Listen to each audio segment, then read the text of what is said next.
Buenas tardes, proletarias y burguesas. ¿Cómo están ustedes? Hoy vamos a hablar de protestar, de tomar las calles, de reclamar derechos o de expresar nuestras movidas como pueblo, más allá de depositar un voto en una urna cada 4 años. Desde hace semanas, miles de jóvenes se han echado a las calles para pedir libertad para el rapero encarcelado Pablo Hasél. En las concentraciones hemos visto saqueos o ataques contra el mobiliario urbano y contra vehículos de los cuerpos y fuerzas de seguridad del Estado. ¿Deslegitima esto la lucha? ¿Las protestas son solo por el encarcelamiento de un rapero? ¿O detrás está la precariedad y la desesperanza de millones de jóvenes? ¿Somos en España de tradición protestona o mansita? De todo ello hablaremos hoy en Gameplays.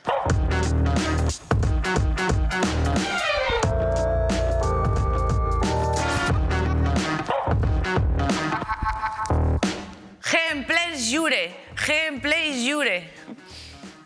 Hola, Darío. ¿Tú eres más protestante o protestón? Cuéntame.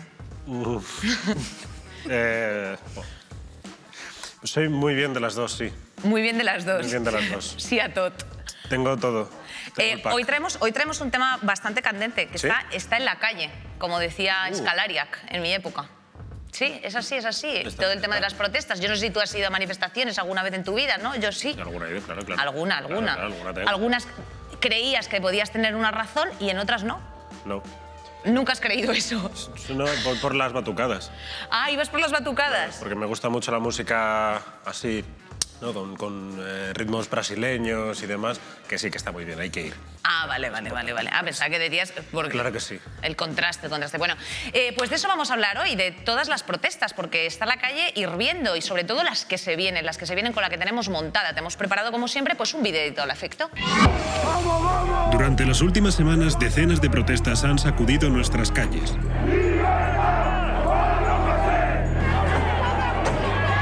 La condena al rapero Pablo Hasél ha desencadenado una serie de revueltas que han reabierto el viejo debate sobre la idoneidad de la protesta como medio de cambio social o la legitimidad del uso de la violencia. Pero en realidad, ¿a qué se deben las protestas? ¿Responden a una causa concreta o son el reflejo del hastío de una generación maltratada? ¿Son realmente representativas o se trata de disturbios marginales sobrerepresentados por los medios de comunicación? ¿Demonizan los medios a los jóvenes que protestan? Son gente sin ningún sustrato ideológico, que no han leído un libro, no se han echado una lectura al gollete hace muchísimo tiempo. Lo que sorprende es que estemos hablando de manifestaciones aquí y ¿cuál es la última vez que han ido ustedes a una manifestación? ¿Qué papel ha tenido la protesta a lo largo de la historia? Las sufragistas británicas luchaban por los derechos de la mujer cuando las mujeres eran prácticamente invisibles. A la hora de cambiar el status quo. ¿Y qué papel tendrá en el futuro que se avecina? Hemos nacido en un mundo que no queríamos. Estamos aquí para cambiarlo. Hemos venido para cambiarlo, es verdad. Por lo menos, bueno, a aportar un poquito de debate y, como siempre, alrededor de la controversia, al filo de lo imposible, Gameplays. La mesa de esta tarde la conforma Manuela Martín. Ella es estudiante y activista climática. Sí. Repetidora ya de Gameplays, ¿eh? ¿Estás contenta de estar aquí? Mucho, la verdad, con muchas ganas. ¿Y el tema qué te parece? Pues entretenido. Entretenido. Va a dar para hablar. Funny, como descripción. Irune Ariño, politóloga y también subdirectora del Instituto Juan de Mariana, ¿correcto? Correcto. Muchas ¿Cómo estás, gracias. Irune? También repetidora. Si es que esto es así. Contamos ya con la gente de base, con la buena. Bueno, en el Zoom a nuestro polipensador Ernesto Castro. ¿Cómo estás, Ernesto? Que nos estás atendiendo entre clase y clase, además. Sí, efectivamente. Madre mía, a puntito también de sacar un libro sobre el 15M, así que nos viene al pelo. Sí. ¿Cómo se llama el libro, Ernesto? Cuéntanos. Memorias y libros del 15M. Y es son unas memorias de cómo fue el 15M, cómo conectan muchas cuestiones de entonces con las de hoy, los debates sobre el feminismo, también el ecologismo y algunas de las debates sobre el uso de la violencia o no que ahora mismo se van a plantear, y unos librillos que publiqué justo por aquel entonces contra la posmodernidad, lo indignante de Stefan Hessel, cosas de ese tipo. Qué barbaridad, Ernesto. O sea, y además es que lo sepas todo, condensar en 100 páginas también me parece espectacular, te lo digo. Antxon Arizaleta, que lo tenemos por aquí, estudiante de Ciencias Políticas y miembro del espacio de comunicación El Observatorio. Antxon, ¿cómo estás, cariño? Muy bien. Creo que me confío un poco con el calor del fin de semana y tengo algo de frío, pero bueno, creo que lo vamos a aguantar. Vale. Y por último, Julio Llorente, él es periodista y editor. ¿Cómo estás, Julio? Buenas tardes. Pues encantado de estar con vosotros, de acompañaros hoy. Bueno, pues vamos ya al lío, sin perder el tiempo. ¿Qué os parecen las protestas por el rapero Pablo Hasél? Que hable quien quiera. Si queréis empiezo yo. Antxon, dale. Que si no se arranca Ernesto...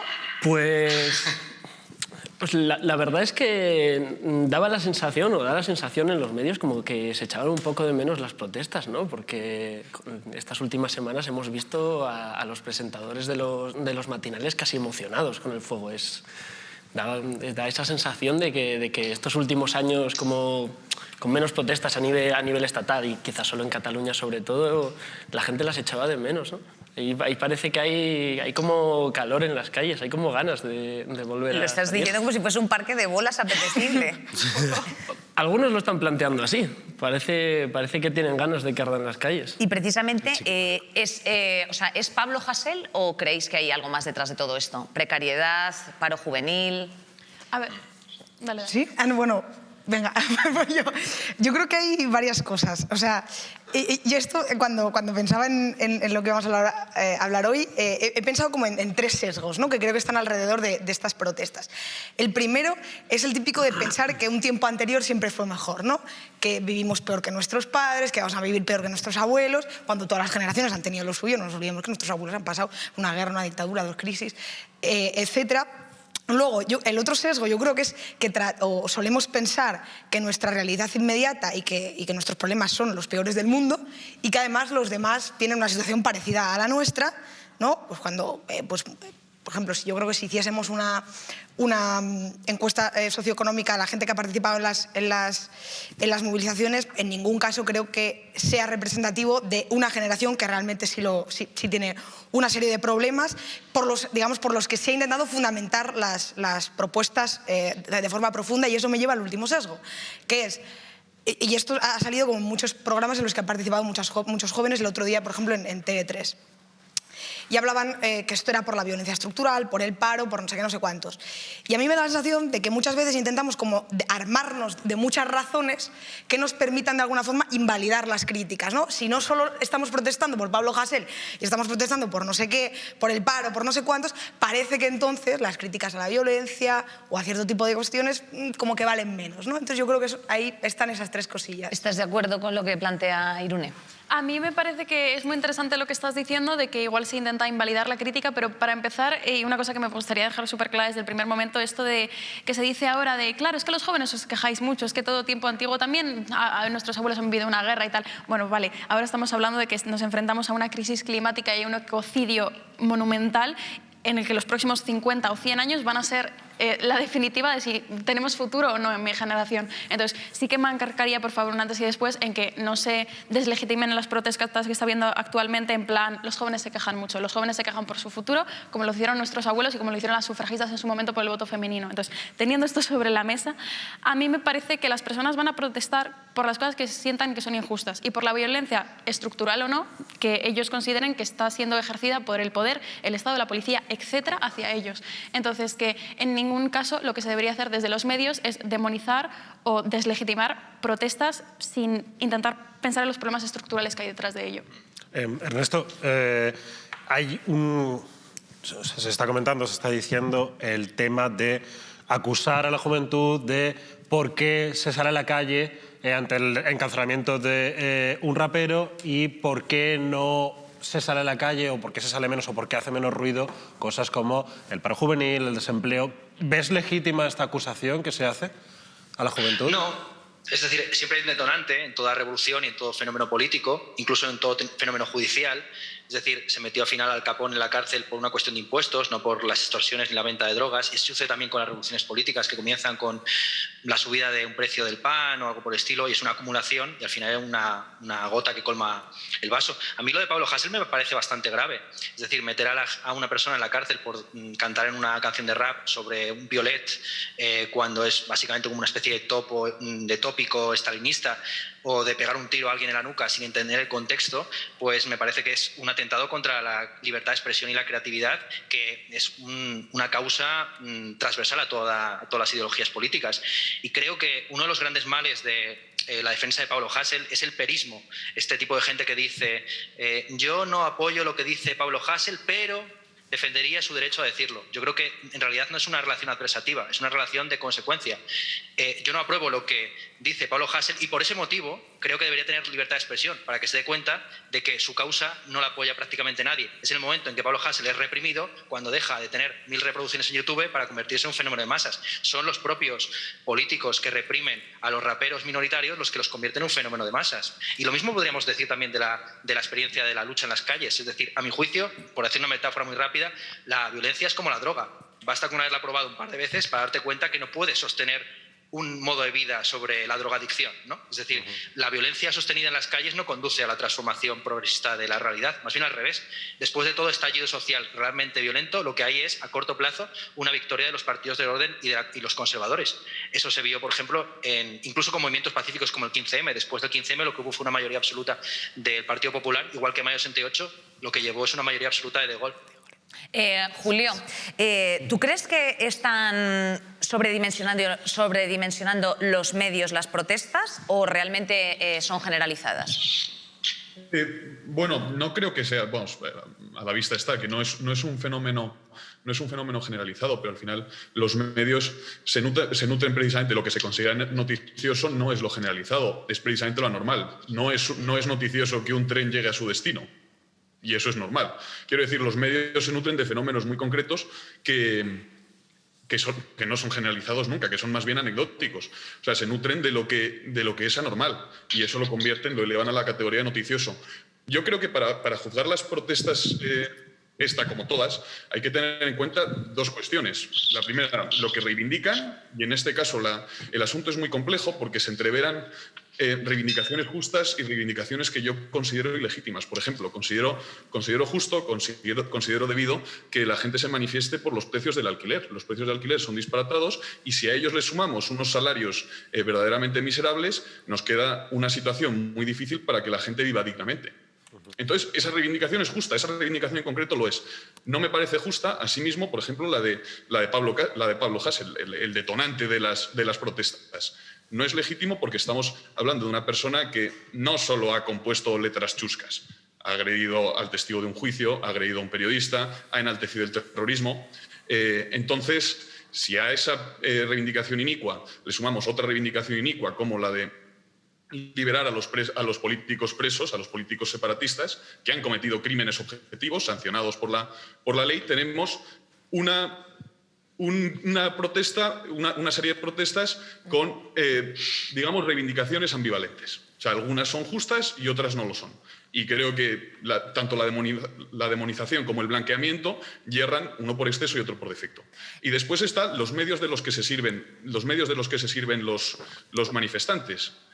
¿Son medios adecuados? ¿Son medios legítimos moralmente? De esto precisamente queríamos preguntarle a Irune si efectivamente, una de las cuestiones más comentadas han sido pues, los saqueos, la violencia, el destrozo del mobiliario urbano. ¿Qué te parece a ti esto, Irune? Pues yo creo que en democracia digamos, los aspectos en los que la violencia está justificada para apoyar a un postulado determinado son tan difíciles de que se den que yo creo que siempre hay que estar con la no violencia. ¿Cuál es el problema? Y que yo creo que se ha vaciado la palabra violencia de contenido y ahora parece que todo es violencia menos lo que es violencia. Entonces, ¿qué es violencia? Evidentemente, violencia es agredir a las personas, lo haga un manifestante o lo haga un policía excediéndose de los protocolos y las cuestiones que legítimamente puede hacer. pero también es violencia, evidentemente no contra personas, atentar contra la propiedad privada de otras personas, contra la propiedad privada, digamos, comunal, que pueden ser pues, contenedores y mobiliario urbano, que todos vamos a tener que pagar, normalmente, y esperemos que los que la han destrozado con multas, pero también lo es. O sea, ¿qué tipo de revolución me quieren vender mientras le están rompiendo el escaparate al vecino? O sea, ¿qué pasa? ¿Que el vecino no tiene los mismos problemas que tengo yo? O sea, ¿cómo queremos generar una empatía con aquellos que nos están movilizando? ¿No? Si hay una parte, que yo creo que no es mayoritaria, pero hay una parte que además se sobredimensiona, que está generando esas agresiones que evidentemente hacen que genere un rechazo brutal. A mí me sorprende bastante esta empatía hacia los grandes comercios de las calles más ricas de Barcelona, por ejemplo, o hacia las sucursales bancarias, pero luego no con las ancianas a las que esas mismas entidades bancarias desahucian. Cualquiera que haya estado en las manifestaciones sabrá, y no los que lo hayan visto a través de los 700 fotógrafos que hay en cada punto en el que se enciende un fuego, sabrá que las manifestaciones están siendo pacíficas. Y que no es hasta que la policía empieza a cargar cuando se producen estos altercados. Y hay una cosa muy importante. Cuando se violan los protocolos, según los cuales la Policía Antidisturbios, tanto la Brimo en Barcelona como la UIP en el resto de España tiene que actuar, y se producen excesos de violencia continuamente, la defensa táctica de poner un contenedor ardiendo para que no pase un furgón y no te puedan disparar directamente con una escopeta de balas de foam o de goma es legítima. Y os diré una cosa, a mí me parece mucho más importante el ojo de una persona que 4 contenedores, la verdad. Y es que ya no sí, solo... Bueno, que tenía la palabra Julio. Perdón, ¿qué ibas a decir, Julio? No, perdón, respecto a esto último, yo creo que es falaz decir que los manifestantes simplemente están atacando a las grandes superficies, y están arremetiendo contra lo que están... De hecho, o sea, Julio... Creo que es falaz y que los hosteleros, los pequeños propietarios, los tenderos, también se están viendo muy perjudicados. Y debemos preguntarnos si, después de las restricciones que se han impuesto en Cataluña, que llevan no sé si 2 meses o 3 meses vigentes, es el momento más oportuno para hacerles la vida imposible a los hosteleros y a los pequeños propietarios. Es que si los que pagasen fuesen simplemente los dueños de las grandes superficies, los grandes empresarios, los plutócratas, estaría de acuerdo contigo, porque serían manifestaciones legítimas. Incluso nos podríamos preguntar si el uso de la violencia contra ellos es legítimo. De hecho, yo tendería a apoyarte en ese sentido. De hecho, Julio... Es que los perjudicados no son solo los propietarios de las grandes superficies, no son solo los... Déjame decirte una cosa. Está pagando mucha gente. Claro, espera, que te iba a contestar, Anchón. En las manifestaciones, especialmente en Barcelona, se ha repetido una cosa continuamente, que es que en el momento en el que determinados elementos que ni siquiera pertenecen a las organizaciones de las manifestaciones, nunca acuden a una asamblea, ni acuden a otro tipo de manifestaciones, empiezan a atacar a pequeños comercios, a esa gente se les echa de la manifestación, se les aparta, se les pide que paren. ¿Por qué? Porque sí, evidentemente hay gente que se cuela en las manifestaciones a hacer el loco porque lo que le gusta es liarla y punto.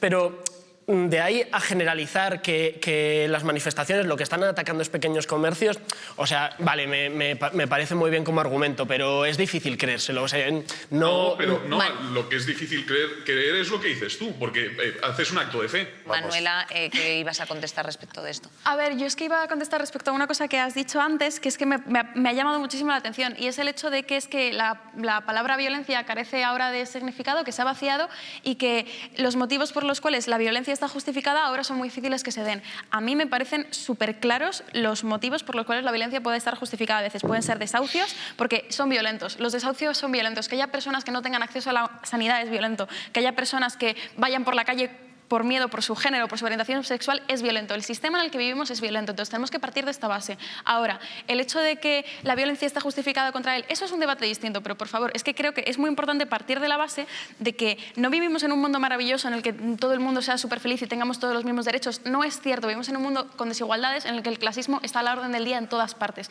Y lo podemos ver con la PA, que está luchando ahora más que nunca porque salga adelante la ley de vivienda, de la que nadie está hablando. La PA lleva haciendo concentraciones, lleva evitando desahucios ya años y años, y hace poco acaban de hacer una manifestación por la bajada de los alquileres y por la regulación, y sobre todo porque llega al Congreso de una vez la ley de vivienda se regularice y haya personas que no tengan casa que puedan tener acceso a ella. Pero como dice Julio, pues los medios prestan atención a lo que mejor les viene y a lo que es el contenedor quemado. Es el contenedor quemado. Entonces, partemos de la base de que vivimos en una sociedad violenta con un sistema violento y la gente hace lo que considera para defenderse de ello. Ahora, también hay que partir de la base en todas las manifestaciones violentas de que todo el mundo se va a sentir violentado dentro de ellas. A nadie le gusta que le den hostias y a nadie le gusta tener que quemar contenedores para tener que defenderse de balazos o de que le atropellen. Y obviamente a los policías no les gusta recibir piedras. Entonces, que en estos debates a veces se pierde la visión de que hay como unos buenos y unos malos y un bando uno y un bando dos. No lo hay. Hay muchas personas sintiéndose violentadas y defendiéndose de la mejor forma que consideran. Esto que huele a problema sistémico. Vamos con el vídeo de Grey Trash.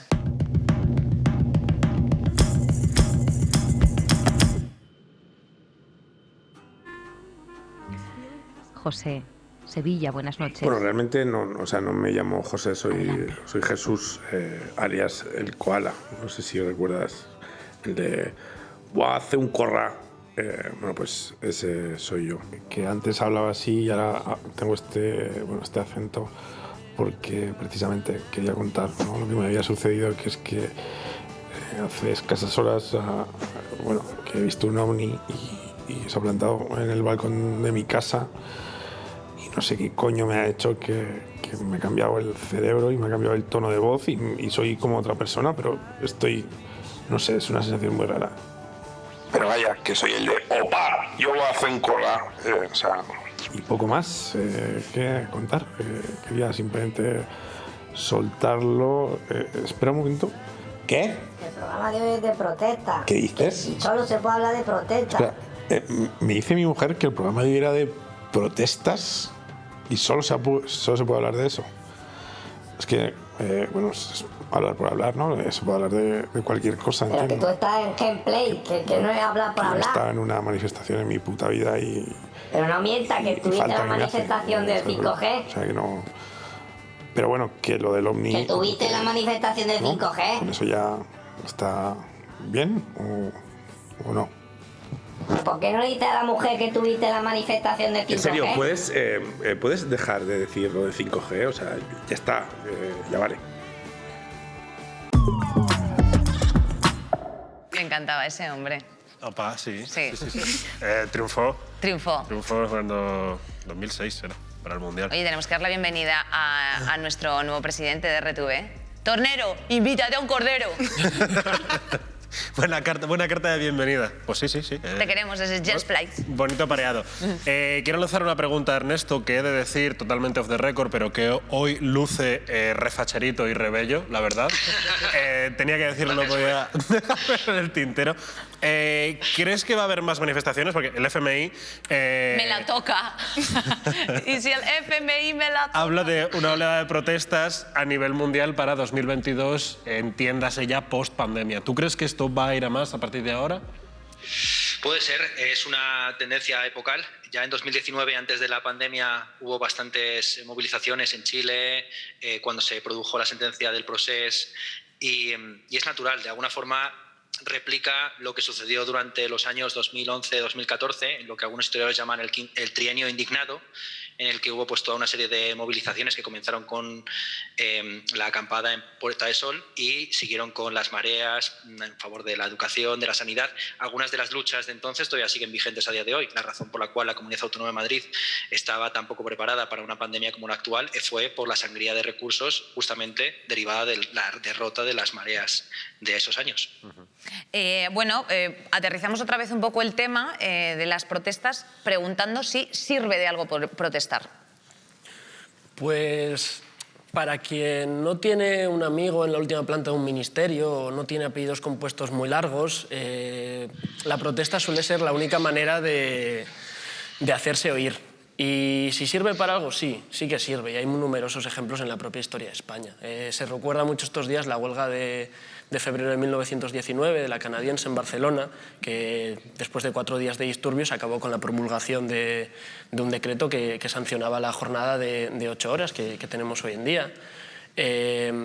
En 1936, después del golpe de Estado del 18 de julio, fue una huelga general la que paró el avance de las tropas fascistas. La transición no fue un proceso que se diera solo con pactos en oscuros despachos, sino que la trajo la gente en la calle con muchos muertos. Sí que sirve para algo protestar y es evidente. Julio, ¿cuál es el sentido de las protestas que resoplabas? No, yo estoy de acuerdo, cómo no estarlo, en que las manifestaciones, las protestas, las sublevaciones son útiles. Negarlo sería negar la misma historia. Pero me gustaría añadir algo en este sentido. Es que habría que protestar, si la causa que se persigue es noble, habría que protestar aunque fuese inútil. Pues las causas verdaderamente nobles se justifican por sí mismas, no en función del fin al que sirven, de la utilidad a la que sirven. Quiero decir, si hay una situación verdaderamente grave, si hay una injusticia manifiesta, hay que protestar, culmine eso o no en el fin que perseguimos protestando. Quiero decir, porque la misma naturaleza de la injusticia lo exige. Entonces, yo creo que es contraproducente preguntarse si las protestas son útiles o no. Hay que protestar ante determinadas injusticias porque sí, porque hay que hacerlo, porque la propia injusticia lo exige. Y ya, si protestamos bien, pues supongo que será útil. Ernesto, ¿hace falta un nuevo 15M o qué? Bueno, toca ya por cuestión generacional. Una cosa que yo quisiera comentar, engarzando con el debate previo sobre destrucción de mobiliario, etcétera, es que también pagamos impuestos para eso. Es decir, desde un punto de vista antropológico, toda sociedad tiene que purgar a sus jóvenes. Es así de duro. Es decir, las sociedades arcaicas lo hacían por medio de la guerra, la conquista, la colonización, y actualmente toda generación tiene pues, un estallido social que se puede articular de una forma u otra. El 15M fue no violento, en su ADN llevaba la no violencia, a pesar de haberla sufrido en sus propias carnes. Hay que recordar que el 15M, el 15 de mayo de 2011, hubo 20 detenidos y 14 imputados por destrucción de mobiliario urbano, conflicto con la policía, etc. Eso quedó, digamos, opacado por el prestigio que llevó luego los indignados a ser más bien la víctima que el verdugo. Esto es muy curioso en la relación dialéctica que existe en la cuestión de la violencia. Ya digo que uno puede creer estar luchando y ejerciendo violencia para conseguir un fin, pero lo normal es que la historia le dé la vuelta a las intenciones de los agentes y de tal forma que fue realmente la policía desalojando la acampada del 16-17 de mayo la que creó el movimiento del 15 de mayo. Entonces, a día de hoy no sé muy bien cómo va a ir el asunto. Yo sí que diría, en relación a si las protestas son útiles o no, que lo son en la medida en que están dentro de un contexto de hegemonía cultural. Cuando la cultura que rodea las protestas está en contra de los fines que persiguen o de los fines que emergen de manera endógena en esas protestas, normalmente las protestas, más que contribuir a alcanzar determinados objetivos, son un paso atrás o contribuyen más bien a la reacción. Irune, parece que cualquier expresión de rabia ciudadana va automáticamente de la mano de la razón. ¿Tú crees que hay una romantización, que hay una Jean Valjeanización, una Le Miserabilización de las protestas? Yo creo que sí, pero y estoy a favor estoy de acuerdo, con dos cosas que han dicho Ernesto y Julio. La primera es que yo creo que evidentemente hay que protestar, sirva o no sirva, por aquellas cosas que consideramos que son justas, pero la segunda es que desde un punto de vista práctico, yo creo que sirven para dos cosas principalmente. Uno, para poner un tema en la agenda, que no quiere decir que necesariamente se va a conseguir aquello que se está proponiendo, pero por lo menos que se hable de esa cosa, que yo creo que es lo que ha pasado, esto es un ejemplo. Y luego, para que un tema que ya está en la agenda, que es lo que estaba diciendo en cierta medida ahora Ernesto, llegue a algún sitio, ¿no? No creo que sea tan fácil cuando la hegemonía cultural no está de acuerdo, cuando la opinión pública está en contra, pues que eso llegue. Pero creo que sí que hay una cierta romantización y una cierta epicidad también muy vinculada a muchos grupos. O sea, yo lo veo con mi grupo de amigos, ¿no? Parece que todos los jóvenes de, no sé, 16 a 20 años, sobre todo en ciertas partes de España, pues parece que si no han militado en ciertos grupos y tal, como que tienen menos pedigrí, ¿no? Y que como que no has vivido la juventud de la misma manera, no estás igual de comprometido. Cuando uno puede estar igual de comprometido sin haber participado en manifestaciones todos los fines de semana, ¿no? Y precisamente de esto le quería yo preguntar a ella, porque es nuestra pupila de la juventud aquí en la mesa. Bueno, pues un poco, ¿cuáles son las fórmulas ahora de protesta? Porque no todas tienen por qué a lo mejor materializarse en calles, sino que pues está el ciberactivismo o incluso, yo qué sé, pues el K-pop también es una forma de revolución en un aspecto, ¿sabes a lo que me refiero? O sea, estético, o sea, que a lo mejor las revoluciones también son estéticas y tocan otros palos. Claro. Tengo un par de amigas que van a flipar. No, a lo mejor. Tengo un par de amigas que van a flipar con este momento. Pues, a ver... Pero bien, estoy quedando fatal. No, en plan bien, les va a hacer ilusión. Porque les gusta. Sí. Desde aquí un beso para las amigas. Claro.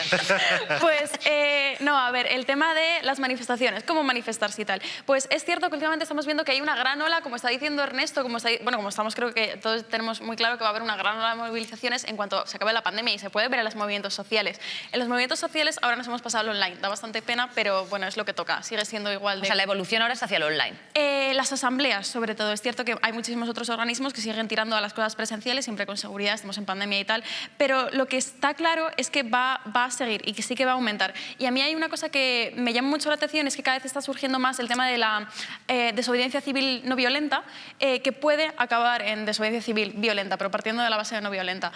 Y es que me llama mucho la atención que hay muchas opiniones sobre estas cosas, muchas opiniones de cuál es la mejor forma de manifestarse o cuál es un buen motivo para manifestarse o un motivo de peso, como decía Julio antes, algo por lo que sea legítimo. Hombre, es que yo no creo que haya nadie que dictamine qué es legítimo y qué no dentro de una manifestación. La gente se va a manifestar por las cosas que considere que son injustas y por las cosas que considere que necesita urgencia en su vida. Entonces, este tema de manifestarse, sí, pero mientras que sea pacíficamente. Si es con violencia, ya no me vale. Eso se está diciendo desde una esfera de privilegio, desde una esfera de que igual es que esa cosa por la que la gente se está manifestando, igual han causado unos disturbios porque quieren pasar un desahucio y claro, igual a ti ese desahucio no te está afectando porque no es a ti a quien está echando de casa. Claro. Entonces, hay que violento, es que deberían hacerlo de forma pacífica. Cada forma de manifestación y de lucha social tiene su forma de ejecutarse. Ahora, ¿cuál es la mejor? Nadie lo sabe. Julio, what's the matter? Que estabas ahí con la mano levantada. Sí.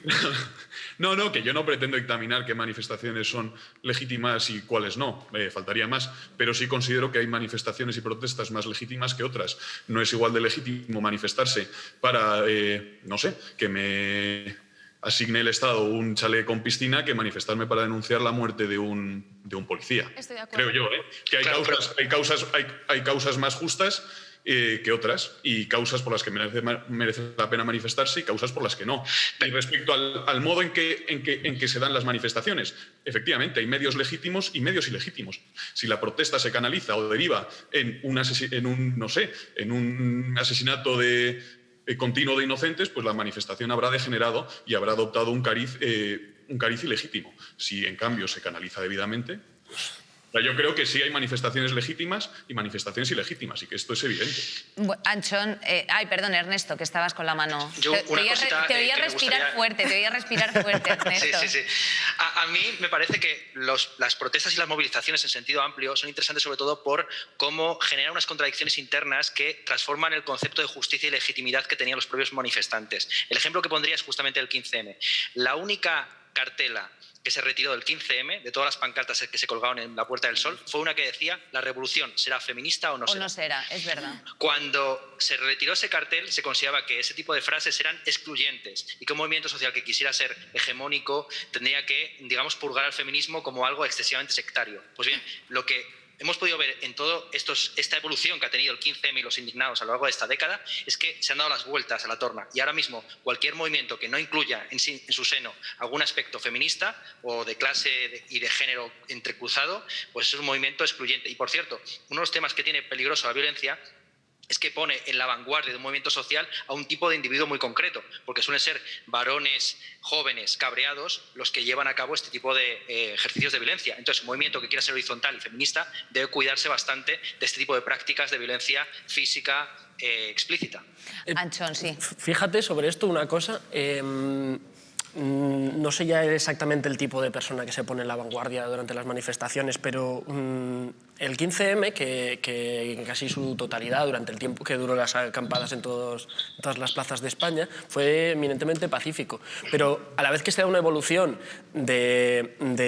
bueno, tanto de la crisis económica como del propio sustrato de clase que hay detrás de las protestas, ya en 2013-2014, cuando se empiezan a incluir sectores diferentes, como pueden ser la PA o un tipo de segmento de clase más precario, digamos, es cuando las protestas empiezan a emerger con más violencia, ¿no? Lo vemos en el rodeo al Congreso, por ejemplo, que acaba con palizas en la propia estación de Atocha y con cabezas reventadas. Quizá el problema de la violencia a veces no tenga tanto que ver con quién es, o sea, por el que se protesta en sí, sino el hastío, el cansancio y los problemas que tengas por tu sustrato de clase, ¿no? Totalmente. Esto es un argumento encima que se suele usar mucho en estas manifestaciones, de que te pones a su nivel. En plan, una cosa que se dice mucho a los manifestantes por hacer barricadas es como: si tanto te quejas de la brutalidad policial o la brutalidad del Estado o la opresión sistemática, ¿por qué te pones a su nivel? Hombre, a mí me parece que tirar una piedra a un antidisturbios nunca va a estar al mismo nivel de desahuciar a una familia a palos de su casa. O sea, quien piense que esas dos cosas están al mismo nivel es que igual no está entendiendo un problema estructural mucho más grande y tiene que deconstruir algún comportamiento clasista. Obviamente considero que Julio tiene razón en que puede haber protestas que son más legítimas que otras. Ahora, considero que hay que tener cuidado con cómo se usan ese tipo de frases. Irune quería hablar, y yo de hecho, a ver si me lo puedes enlazar un poco con el rollo old school. ¿Qué pasa con las huelgas generales clásicas que se hacían en los 2010s? Vale. Dos cosas. La primera es que yo creo que es un poco falaz decir que hablar de métodos violentos o no violentos es hablar desde el privilegio, porque si vamos al manifestante tipo en este tipo de manifestaciones que estamos viendo estos días, pero también desde un tiempo, no es para nada una persona de un barrio popular que lo esté pasando mal. La mayoría de personas que se manifiestan estos días, podríamos hacer un estudio a pie de calle en cualquiera de las manifestaciones que han sucedido en Barcelona, es gente de clase media y media alta. Fíjate que son todos los CPS, Arranz y varios.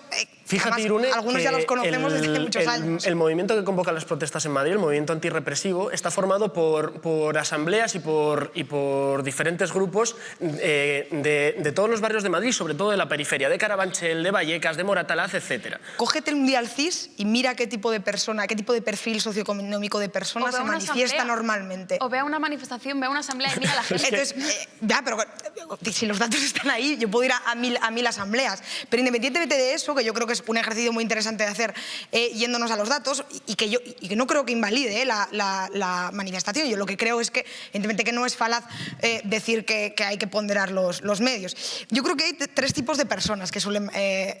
esto igual suena un poco de coña, pero de verdad, al menos mi experiencia en los años en los que he sido estudiante en Barcelona me lo demuestra. Yo creo que hay un perfil que probablemente es el mayoritario, que es el comprometido, el que va porque realmente está comprometido con lo que se está intentando reclamar. Luego está el militante. El militante normalmente suele ser la persona que va a la manifestación como una actividad extraescolar, un poco para señalizar con sus colegas que está metido dentro del movimiento y que está comprometido, ¿no? Que no sea que todos vayan a la manifestación y yo no, y quede como el que no está tan comprometido con el movimiento. Y luego el violento. Y hay una serie de personas que se aprovechan de cualquier tipo de manifestación o cualquier tipo de movilización para ir a montar brega. Y es gente que la podrás coger y no tiene ni pajolera idea de por qué se está manifestando. Y eso es un problema. Es cierto que, por ejemplo, durante las protestas, y de hecho yo allí participé en la manifestación del 3 de octubre, a ese tipo de gente se le echó sin ningún miramiento, al violento que se infiltraba. No tengo tan claro que estos días se está haciendo lo mismo. No lo sé, chicos, no lo tengo tan claro. Vamos para ir cerrando ya el bloque que tenemos por tiempo, nos vamos. Para ir cerrando ya Zoom, Ernesto, quería preguntar una última cosa rápida. ¿Crees que es algo generacional el tema de las protestas, de las manifestaciones, que toda generación de jóvenes necesita vivir su propia epopeya, necesita vivir su propia representación de una épica? Sí, claro.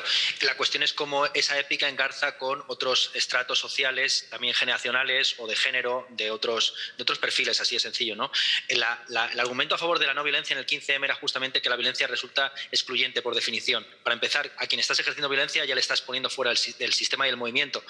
el 15M tenía un poco este rollo hippie, flower power, de repartir claveles entre los policías y cosas de este tipo, que no tenía mucho efecto porque al final había tantos palos como en cualquier otro sitio. Yo quisiera recordar que en el desalojo de Plaza Cataluña en Barcelona en 2011 hubo 121 heridos y un solo detenido, lo cual indica una proporción lo cual indica hasta qué punto fue la policía la que tomó, digamos, la iniciativa en el ejercicio de la violencia. Entonces sí, estoy de acuerdo con que hay un componente generacional en toda lucha y lo interesante es cómo esa oleada, desde un punto de vista generacional, contribuye a una causa que puede ser compartida por el resto de individuos, ¿no? Cómo se generaliza y se convierte en algo que puede suscribir pues no solamente la persona que está en la calle, sino el que lo está viendo desde la televisión o el que querría ir pero no puede porque está trabajando, lo que sea, ¿no? Es un poco, de ahí se dirime el éxito o no del movimiento, sea violento o no violento, lo que sea.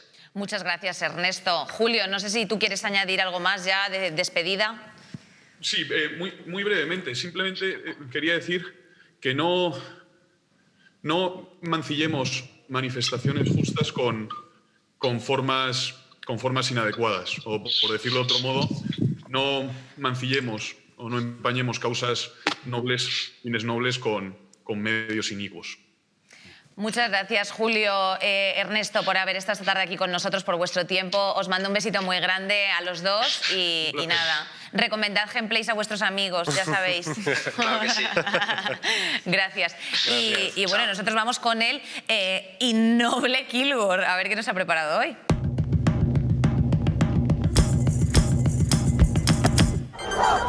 Esta imagen se acaba de producir hace apenas unos minutos durante la manifestación convocada en protesta por la petanca. Deporte español ha conseguido la medalla de bronce en el Campeonato del Mundo, que ha terminado en Turquía. El título se lo ha llevado Francia, que se impuso en la final a Madagascar. Las calles del centro se han convertido esta noche en escenario de una batalla campal. Al grito de somos amantes de la petanca, deporte sano universal. Decenas de radicales queman contenedores y forman barricadas. A mí me gustaría que la gente viera que no es un deporte de mayores, sino que es deporte para mayores, pero también para gente joven. En su marcha también destruyen mobiliario y lanzan piedras y objetos a escaparates de comercios y a bancos como este. Y seguimos incorporando protagonistas a esta historia de la tarde. Bueno, él es Olmo Blancos, fotoreportero en primera línea, así que nos va a poder dar pues un poquito su perspectiva, o sea, cómo se viven las protestas desde la cámara. Olmo. Pues mira, la verdad es que yo he vivido un poco de todo y tampoco he estado en muchos disturbios, he estado en 4 o 5, pero intensos, desde luego. Momentos de mucha euforia, momentos de miedo incluso, porque hay momentos en los que estoy entre los manifestantes y la policía, ¿no? Entonces pues me puede tanto caer un porrazo porque la policía no me identifique como prensa, porque entre el caos a veces todo se desmadra, como me puede dar un adoquín y cualquier cosa. Entonces ese es un poco un riesgo que hay siempre, ¿no? Pero la verdad es que yo lo definiría como intenso. ¿Por qué te interesan las protestas? ¿Qué ves en ellas? Mira, yo no me considero periodista, me considero cinematógrafo. O sea, yo no hago foto para informar, ni hago vídeo para informar. Yo lo hago siempre con propósito de belleza visual. O sea, es lo que me diferencia a lo mejor con un videoreportero que vende las imágenes a un... O sea, yo intento dar ese look de modo cine, ¿no?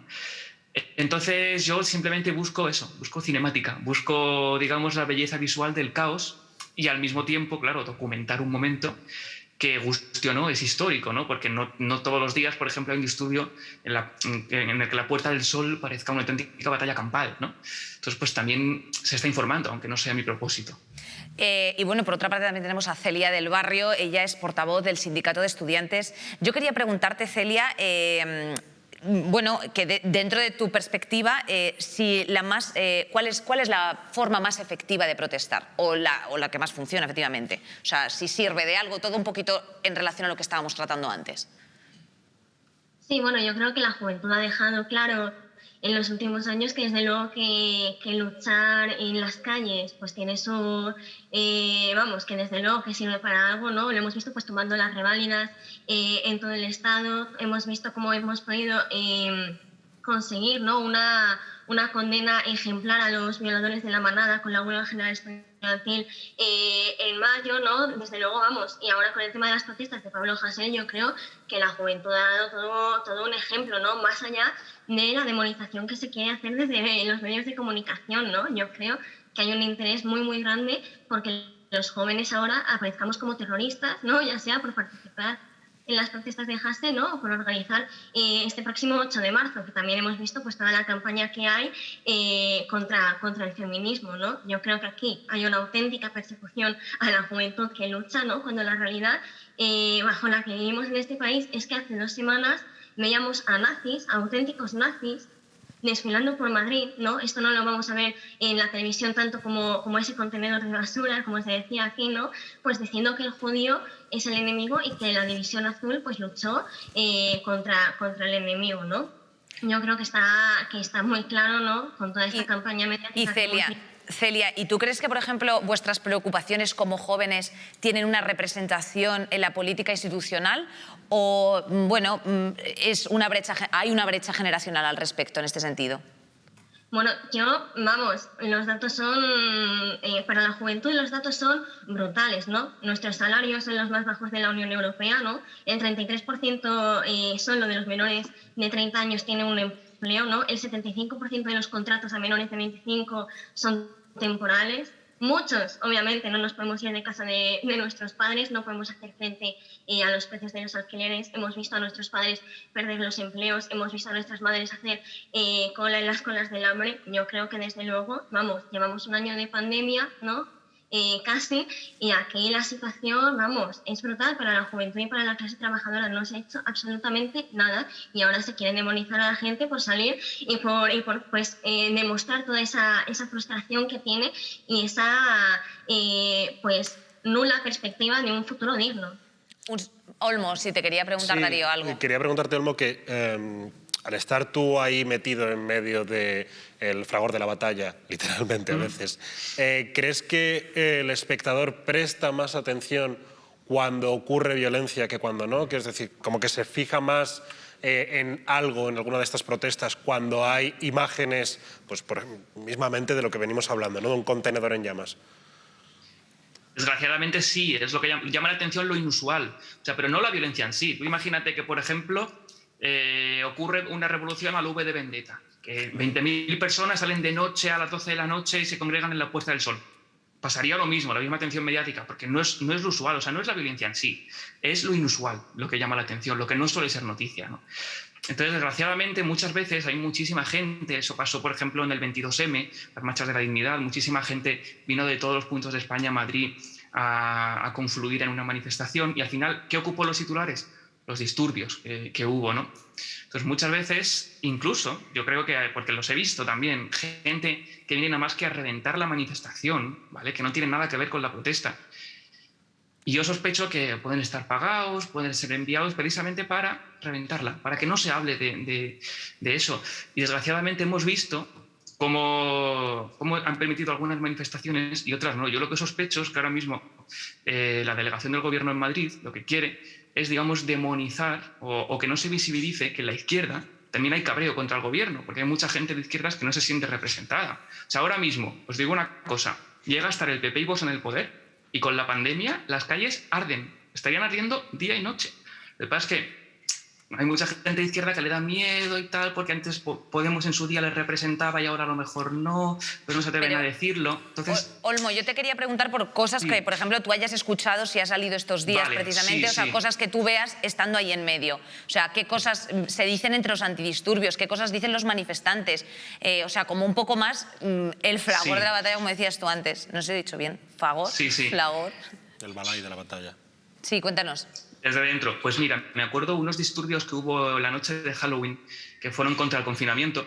Se congregó la gente en Puerta del Sol, ¿vale? Y había un poco de todo. Había algunos de derechas, había algunos de izquierdas, había chicos, chavales de 16 años, me acuerdo de un grupo, que yo les dije, pero chicos, si tenéis 14, 15 años, ¿qué hacéis aquí? Y me dijeron, no, hemos venido a liarla. O sea, así tal cual, ¿no? O sea, gente que le da igual la política, le da igual lo social. Y yo escuché, por ejemplo, a dos que comentaban que hemos venido desde Segovia nada más que para liarla, hoy se lía. Entonces luego se fueron a ópera y de repente uno dijo, todos a Gran Vía. Entonces fueron como unas 200 personas y ya dieron contenedores, tiraron vallas, etcétera, ¿no? Entonces sí, se ven frases y entre los antidisturbios también pues a veces yo oigo cosas, hablan pues mira, aquí, tal, tal, tal. Lo que pasa es que muchas veces es impredecible, ¿no? Porque hay un grupo que puede moverse, entonces... Y por ejemplo, le queríamos preguntar a Celia, bueno, yo no sé si tú recuerdas el 15M o eras muy pequeña en ese momento, y cuál fue un poco la primera protesta en la que tú participaste. Bueno, yo personalmente, bueno, no personalmente, ¿no? Yo creo que la mayoría de las personas de mi edad, el punto clave, ¿no?, para lanzarse a organizarse, ¿no?, para entrar en grupos, discutir, debatir, estar al tanto de las protestas y dejar de ser un espectador, ¿no?, para tener un papel en lo que es la lucha de clases, ha sido desde luego el feminismo, ¿no? Yo creo que desde 2017, ¿no?, el tema del feminismo ha despertado la conciencia, ha despertado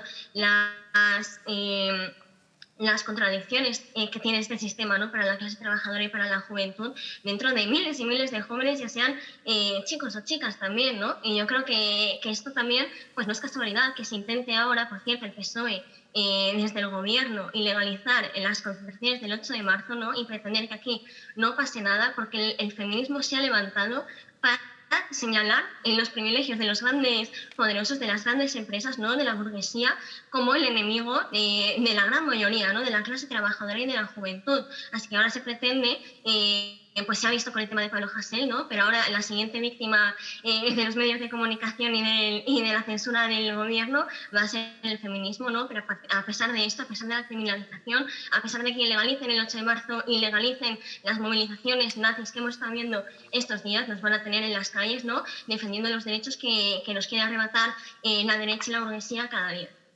Bueno, Olmo, Celia, muchísimas gracias por vuestra participación esta tarde aquí, como protagonistas también de esta historia. Y bueno, pues vamos a cerrar un poco nosotros. No sé si estáis de acuerdo con todo lo que han comentado ellos. ¿Sí? ¿Alguna apreciación respecto de lo que han dicho? Sí, la pregunta que tú has hecho de la brecha generacional, que creo que se la has hecho a Celia. Sí. Claro, yo creo que no es tanto una brecha generacional, sino que el voto de caladeros, o sea, el caladero de votos de jóvenes, perdón, es menor. O sea, representan un menor número y además no es el tipo de población que más va a votar, con lo cual hay un incentivo brutal para que los políticos pues no, desatiendan. Correctamente. Desatiendan.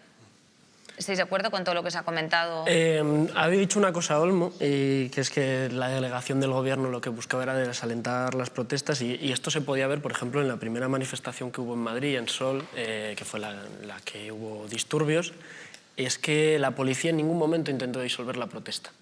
Se dejó la plaza cerrada por todas las calles. Disolver pacíficamente. No, chicos, disolver en sí. Porque cuando tú disuelves una manifestación, abres un corredor para que la gente pueda correr por ahí. En este caso se cerraron todas las calles de Sol y desde cada calle los antidisturbios iban avanzando, agrupando cada vez más a los manifestantes para dar una paliza ejemplarizante que hiciera que las protestas decayeran. Y les ha funcionado en Madrid. Bueno, vamos a hacer una rondita final así de vuestras objeciones, protestas. Bueno, aquí protestas en otro ámbito, pero que también podéis decir alguna cosita que queráis de cierre.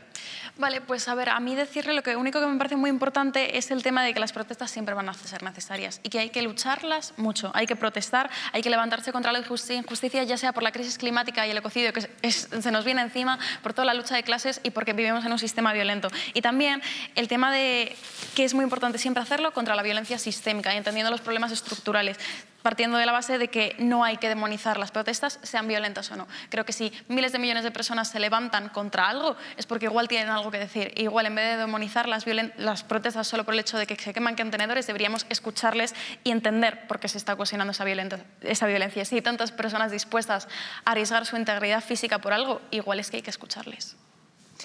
Pues yo creo que se puede denunciar los medios violentos que se utilizan para protestar sin deslegitimar las causas que llevan a alguien a protestar y sin ponerse del lado de la policía de forma acrítica. Hace unas semanas salió un estudio del CSIC que indicaba que casi un tercio de los jóvenes españoles tienen un estado de ánimo malo o muy malo.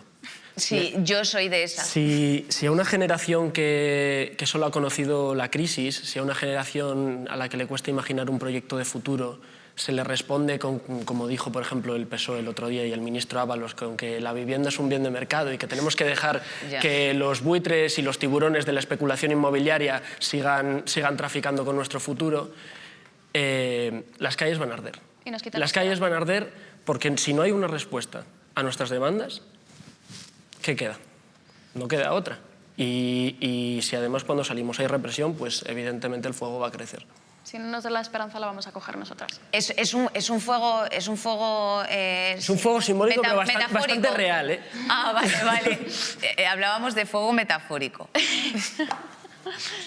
Dale, tú al mechero también. Venga, voy, va para allá. No.